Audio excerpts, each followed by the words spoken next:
আলাইহি ওয়াসাল্লাম বলেন, ইন্নামা বুইসতু লিউতাম্মিমা মাকারিমাল আখলাক। আমি দুনিয়াতে প্রেরিত হয়েছি, আল্লাহ আমাকে পাঠিয়েছেন মানুষের আখলাক, মানুষের চরিত্রকে পূর্ণতা দেওয়ার জন্য। আরেক হাদিসে আছে, মুসনাদ আহমদে আছে, ইন্নামা বুইসতু লিউতাম্মিমা সালিহাল আমাল।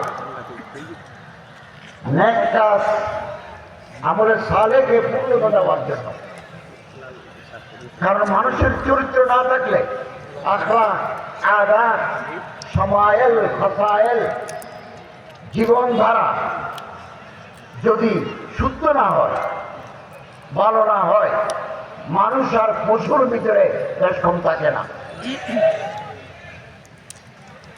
এবং আল্লাহ রাসূল সাল্লাল্লাহু আলাইহি ওয়াসাল্লাম 23 বছরের নবুয়তের জিন্দেগিতে পুরো আরব দুনিয়া বদলা দিচ্ছেন। গতকালের আখলাকের রসিলার তারা হামিয়া, তারা হযরতের সহবতের বরকতে পৃথিবীর শ্রেষ্ঠ নৈতিক উন্নত চরিত্রের মালিক বনে গেছে। আল্লাহ ডর পয়দা হয়েছে মানুষের কলিজার ভিতরে। এখন মানুষের অন্তরে আল্লাহ ডর নাই, তাকওয়া নাই, খশিয়াত ইলাহি নাই, খৌফে খোদা নাই। এত ওয়াজ, এত নসিহত, সেরকম মসজিদ আছে মাসে 4 বার করে আরবি খুতবার আগে ওয়াজ নসিহত করেন উলামায়ে কেরাম। এটা মাসাজিদ, এটা মাদারিস, এটা আইনিয়া, এত ফুবালা, নকাবা, ওরাফা, জোয়ামা, এত নসিহত। আমাদের চরিত্র ভালো হচ্ছে না। আলহামদুলিল্লাহ, এখনো যতটুকু আমাদের দেশে আছে সেটা আলেম ওলামাদের খেদমতের বরকত। চোরে দেশ ভর্তি, বড় বড় মাহফিল আসতে গেলে প্রথমে মোবাইল হেফাজত, তারপরে জুতা হেফাজত। পৃথিবীর কোন দেশে নাই মসজিদে জুতার বাক্স নাই, সিঙ্গাপুরে নাই, থাইল্যান্ডের মসজিদে নাই, মালয়েশিয়া নাই, ইন্দোনেশিয়া নাই। মুসল্লি চুরি করে না, চোর মুসল্লির ব্যাগ ধরে চুরি করতে আসে। আসল ভালো হয়ে যায়, নবীর তরিকা ধরি, হক্কানি রব্বানি মূল ধারার যারা আলেম ওলামা, তাদের নকশ কদম মতে চলি। যারা শেষ রাতে কাঁদে, আহতের গাহি, শেষ রাতে তারা কাঁদে। কাতরাতুদ দুমুই মিন খাশিয়াতিল্লাহ, আল্লাহর ডরে যাদের চোখ থেকে পানি পড়ে, এই সমস্ত মানুষের হাতে হাত রেখে তওবা করে নি, ভালো হয়ে যায়। চোর, চোরের কোনো ভবিষ্যৎ নাই। যার অন্তর ছোট, ছোট মনের লোক দিয়ে বড় কাজ হয় না, বড় কাজ হবে না।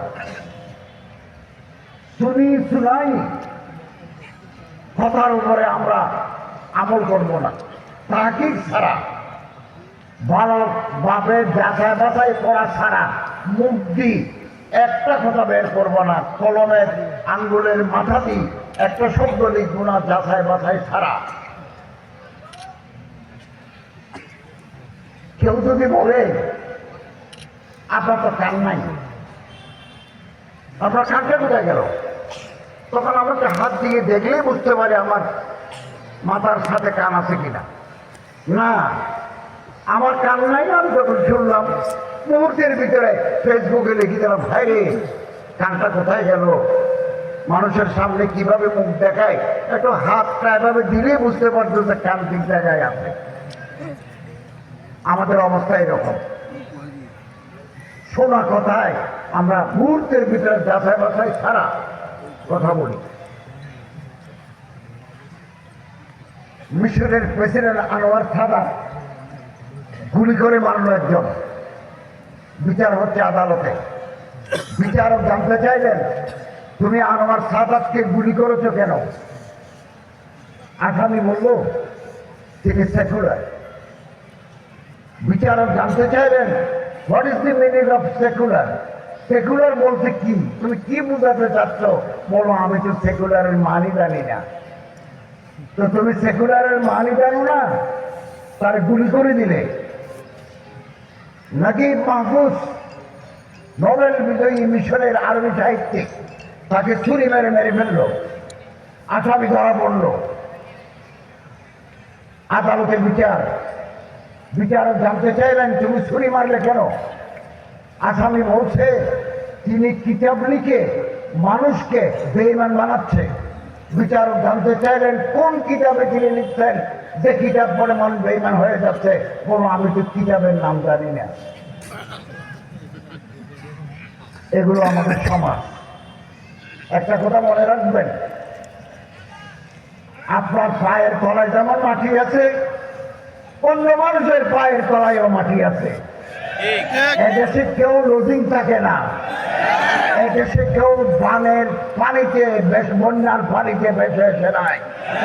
আপনি মুখ দিয়ে যা আছে তা কথা বলবেন, এটা আনচ্যালেঞ্জ যাবে না কোনোদিন।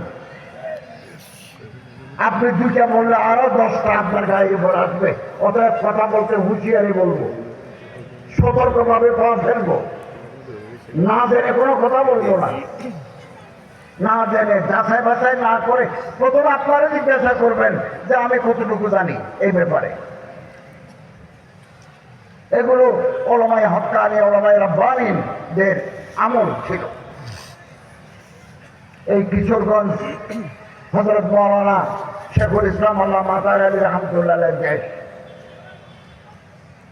হযরত মাওলানা আনোয়ার শাহ আজহার আলী আনোয়ার শাহ দেশ, বহু ওলামায়ে কেরাম, হযরত মাওলানা তাওর রহমান খান সাহেবের দেশ, আরো অনেক, হযরত আহমদ আলী সাহেবের দেশ, বহু ওলামায়ে কেরাম এই সরজমিনকে সরসব্জ শাদাব করেছেন সুন্নতে রাসূলের আলোকে। আমি মনে করি আগামী দিনে রাষ্ট্র পরিচালনায়, সমাজ পরিচালনায় আলেম ওলামাদের যাদের কলিজার ভিতরে আল্লাহ ডর আছে তাদেরকে এগিয়ে আসতে হবে। দুই একজন মন্ত্রী বানালেন, উপদেষ্টা বানালেন, কাঠামোর পরিবর্তন করা যাবে না। আমরা একটা ব্রিটিশ কাঠামোর ভিতরে আছি। এই কাঠামোতে শরীয়ত নাই, শরীয়ত নাই, শরীয়ত কাঠামো নাই। আমাদের তো পারিবারিক আইন 1961 ইংরেজি, এই পারিবারিক আইনের বহু দ্বারা পবিত্র কোরআন এবং হাদিসের সাথে সাংঘর্ষিক বহু আইন। এগুলো যদি বদলাতে চান তাহলে যারা আইন বানায়, আইনসভা, লেজিসলেটিভ, সরকারের তিনটা অঙ্গ দিয়ে রাষ্ট্র চলে, আইনসভা, লেজিসলেশন, প্রশাসন, এই যে ডিসি, ইউএনও, ম্যাজিস্ট্রেট, এটা প্রশাসন, সচিবালয়, মন্ত্রী, তিন বিচার বিভাগ, জুডিশিয়ারি, এই তিনটা বিভাগের লোক লাগবে। এটা তো আমরা কোথাও নাই। আপনাকে বিচারক হতে হবে, বাকিগুলো মসজিদ, মাদ্রাসা, মুফতি, মুহাদ্দিস, মুতাকাল্লিম, মুনাজির থাকবেন। কিছু মানুষ বিচারক হবে, বিচারক হবে, তাহলে আপনার রায় সমাজে ইতিবাচক পরিবর্তন আনবে। কিছু মানুষ জজ, জেলা প্রশাসক, ইউএনও, ম্যাজিস্ট্রেট, সচিব, যুগ্ম সচিব, কিছু মানুষ মন্ত্রী হবে, তাহলে কাঠামো বদলে যাবে। কাঠামো ঠিক রেখে আপনি দাবি করলেন, এই দাবি পূরণ হবে না। বাংলাদেশের 14 বছরের ইতিহাসে 20 জন আলেম পার্লামেন্টের মেম্বার হতে পারে নাই, 15 জন আলেম পার্লামেন্টের মেম্বার হতে পারেন নাই, 3 জন মানুষ মন্ত্রী পরিষদের সদস্য হতে পারে নাই। তাও ধর্ম, যেহেতু আমরা মৌলবী, আমরা মাদ্রাসার ছাত্র, এই জন্য আমাদেরকে ধর্ম দেয়। আমাদের সলায় ফেরায়, আমাদের কথায় আমাদেরকে ধর্মতেও আমি ছাড়া এর আগে কোন মন্ত্রী পূর্ণমন্ত্রী ছিলেন না। মুফতি ওয়াক্কাস সাহেব রহমতুল্লাহ আলাই, মৌলানা আব্দুল মান্নান সাহেব রহমতুল্লাহ আলাই, নাজিমুদ্দিন আল্লাহ তার এখনো বাঁচি আছে, পূর্ণমন্ত্রী করে নাই। আমি এই গত বছর জুলাইতে পূর্ণমন্ত্রী হিসাবে, পূর্ণ উপদেষ্টা হিসাবে, ক্যাবিনেট মেম্বার হিসাবে দায়িত্ব পালন করছি। কোন বাণিজ্য মন্ত্রী আলেম হয় নাই, স্বরাষ্ট্রমন্ত্রী আলেম হন নাই, শিক্ষামন্ত্রী আলেম হন নাই, বন পরিবেশ মন্ত্রী আলেম হন নাই। এই যোগ্যতা আমাদের অর্জন করতে হবে। কেবল গরম গরম বক্তৃতা করলে হবে না, পরিকল্পনা লাগবে। মনসুবার বন্দি জরুরি হ্যাঁ। কেবল চিৎকার করলাম ऐसा करेंगे तैसा करेंगे, তারপর বন যাएंगे, এগুলো দিয়ে চলবে না, ভাবতে হবে। আর আল্লাহ তাকে ইজ্জত দিবেন, মনসবে বসাবেন, ওহদা দেবেন। পৃথিবীর সব মানুষ চেষ্টা করেও তার নিচে নামাতে পারবেন না।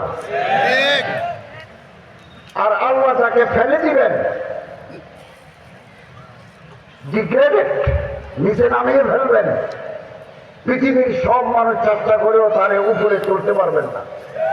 লা ইয়ানফাউ ওয়া লা ইয়াদুররু আবাদা আবাদা। আমরা যে মন্ত্রণালয় চালাই 16 মাস চালিয়েছি, 2 মাস পরে নির্বাচন হবে। যারা এদেশের মানুষ যাদেরকে নির্বাচিত করবেন, আমরা তাদের হাতে ক্ষমতা দিয়ে চলে যাব। এবং সম্মানিত হাজিরিন, জনগণের সাথে সম্পর্ক বাড়াই, জনগণের সাথে। আজকের যে সিরতের নবী, খুব বেশি আওয়াম নাই, অধিকাংশ এদিকে কিছু আছে। আলহামদুলিল্লাহ ওলামা তোলাহা এসেছেন, আলহামদুলিল্লাহ, আপনাদেরকে মোবারকবাদ জানাই। আমরা সাথে করে আব্দুল রহিম, সলিমুদ্দিন, রহিমুদ্দিনকে নিয়ে আসবো, আওয়ামকে নিয়ে আসবো, ব্যবসায়ীকে নিয়ে আসবো, রিক্সাওয়ালা, ভ্যান গাড়ি চালায়, গার্মেন্টসে চাকরি করে, কৃষক, শ্রমিক, মাছের ব্যবসায়ী, তারা নিয়ে আসবো। পাবলিক কানেক্টিভিটি বাড়াতে না পারলে এই সমাজ, এই কাঠামো পরিবর্তন করা যাবে না। নড়াইলের মুফতি শহীদুল ইসলাম রহমতুল্লাহ আলাই এলাকায় কাজ করেছেন, গ্রামে গেছেন, ভাই জিজ্ঞাসা করছে তোমাদের কি প্রবলেম, বললো আমাদের এখানে পানি নাই, কালকে ডিপ টিউবওয়েল বসাই দেবো। আরেক গ্রামে গেছেন, তোমাদের কি অসুবিধা, আমাদের এখানে চিকিৎসা নাই, হাসপাতাল অনেক দূরে। তখন অনেক ক্লিনিক করে দিলেন যে একজন ডাক্তার থাকবে, মেডিসিন থাকবে। তখন মানুষ মনে করে এই হুজুর দরকার আমার, যে হুজুর আমাদের খবর রাখে। এখন পাবলিকের সাথে আমার সম্পর্ক নাই, তো পাবলিক আপনারে পার্লামেন্টের মেম্বার করবে কেন? বিগত 54 বছর বাংলাদেশের বয়স, হিসাব করে দেখেন ইসলামপন্থী যারা, তাদের ভোটের পার্সেন্টেজ কত? একেবারে পুরো। এদেশের মানুষ আলেমদেরকে মহাব্বত করে, ইমামদেরকে মহাব্বত করেন, তাদের কথা মানি চলেন, কিন্তু ভোট দেন না। ভোট দাঁড়ালে উনি পান 2500, আর যিনি নির্বাচিত হয়েছেন উনি পান 63,000।